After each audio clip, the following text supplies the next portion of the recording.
I have this huge platform on The View, and I just started thinking about giving voice to the voiceless.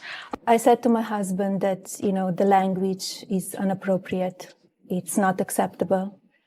And I was surprised because that is not the man that I know. Sonny Hostin could never have predicted that her time on a daytime talk show would ignite a legal firestorm involving one of the most recognizable figures in modern politics. Yet, here she was, at the center of a $100 million defamation lawsuit filed by none other than former First Lady Melania Trump. The lawsuit's announcement unleashed a media frenzy, with outlets and social platforms buzzing with reactions, drowning both Sonny and her network in waves of speculation, outrage, and fervent defense. Hashtags demanding her cancellation proliferated, while loyal supporters rallied around her, insisting she was simply performing her duties as a fearless legal commentator. Celebrities from entertainment and political spheres jumped into the fray, creating a cacophony of opinions that left the public grappling with where the boundary lay between spirited debate and alleged defamation. The controversy had innocent beginnings on an otherwise ordinary morning. Sonny and her co-hosts on the popular daytime program had been discussing public figures who leveraged their reputations to build vast personal brands.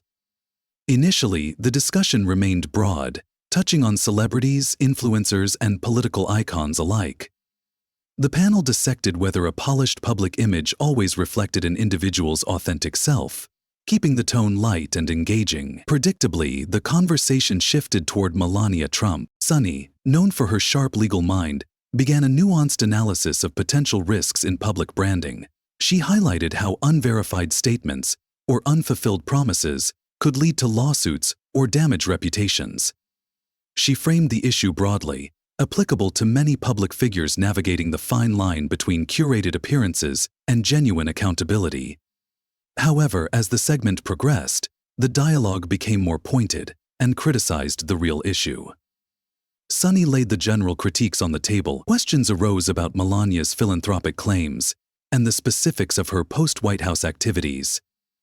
Co-hosts speculated on whether she had fulfilled certain promises, and others pondered the extent to which her brand was intertwined with her husband's controversial presidency. In a moment that would later dominate headlines, Sonny addressed the matter in distinctly legal terms.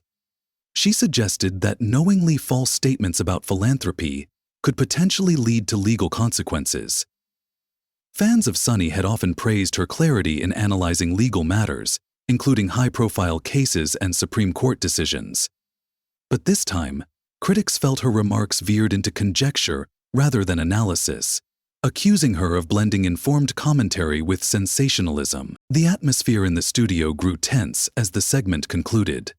The fallout was swift. Within days, Melania Trump's legal team issued a public statement condemning the remarks made on the show, claiming they were blatantly false and harmful to her reputation. The media seized on the story, dissecting every word spoken on air. Social media erupted into polarized camps. One side argued that the segment had crossed a line into defamation, while the other defended it as a legitimate exercise of free speech.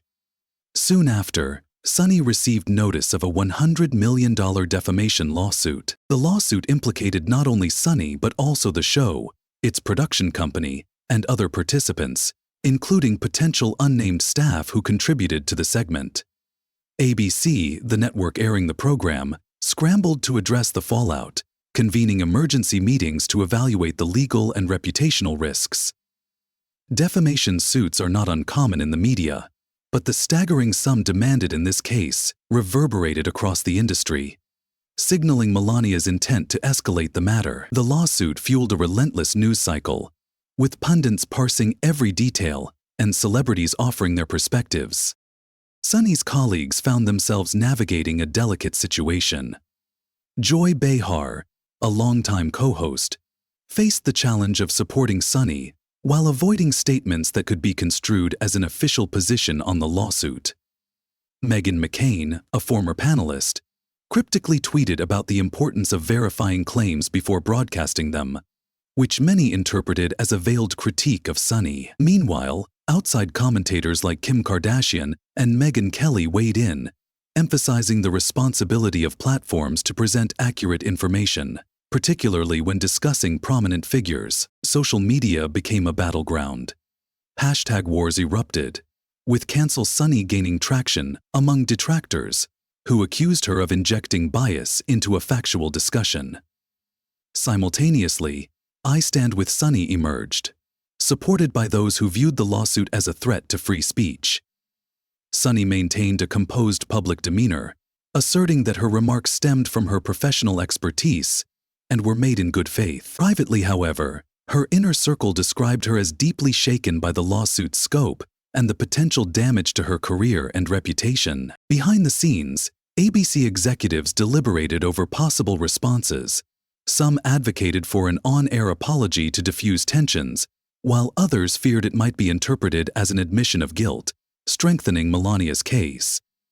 The show's co-hosts felt the strain, balancing unity with personal concerns. Legal experts debated the merits of the lawsuit, noting that public figures like Melania face a higher burden of proof in defamation cases, but acknowledging the potential strength of her claims if the show's statements were deemed false and damaging. The lawsuit became a flashpoint, overshadowing nearly every other story in daytime television. Competing programs saw rating spikes as they hosted legal analysts dissecting the case.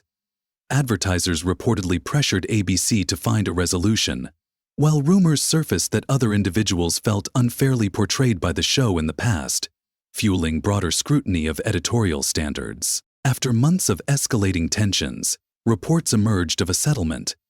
While details remained confidential, both sides issued carefully worded statements. Sonny expressed relief, reiterating her belief in her comments' validity, while acknowledging the need for clarification. Melania's team declared satisfaction with the resolution. The show aired a brief segment addressing the matter, stopping short of a full apology, but signaling an acknowledgement of the lawsuit's gravity. Public reactions to the settlement were mixed. Some viewed it as a victory for accountability, while others saw it as a chilling precedent for free speech. The network implemented stricter fact-checking protocols, and the show's tone shifted noticeably. Legal disclaimers became more frequent, and speculative discussions were approached with caution. For Sonny, the experience was transformative. She continued her commentary with renewed vigilance, incorporating lessons from the ordeal into her work. The lawsuit became a case study in defamation law, cited by scholars and industry professionals as a pivotal moment in balancing robust debate with legal boundaries. In the end, the controversy underscored the precarious nature of modern talk shows, where commentary can easily spark monumental legal battles. For Sonny Hostin, the ordeal cemented her as a resilient figure in the media landscape, a reminder that even amidst a storm of controversy, it's possible to navigate the complexities of law, public perception, and personal integrity.